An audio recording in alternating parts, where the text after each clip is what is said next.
Quanti su stufi ad lesen Dio uman la fauseria delle blaghe e delle modestie, quanche ne basta tanti ciarlatan, ma riposo il cœur guardando ant le bestie.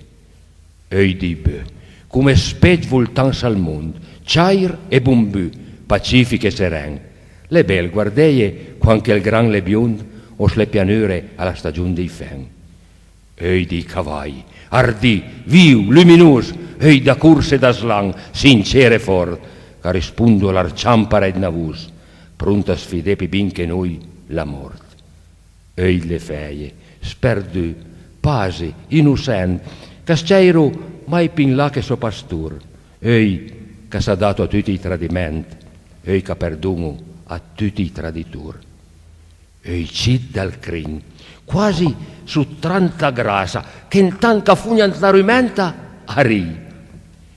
E sempre l'erta, un mese all'erba, sciasa, rotonde, attente, fis, l'œil del cunì. E l'œil del can, colei che smia che pensa, umid e dus come c'ha me perdun. Beiei che stermo tanta intelligenza, beiei che l'uso a tanta cognizione. Ma l'œil più svit che sia, l'œil del galet. Smia che cria, ale, chicchirichi! Ei da padrun, han vis come un brichet, ma che vedlu le pule e Dio già che zi. Ma l'œil è l'aso, alle piene di filosofia.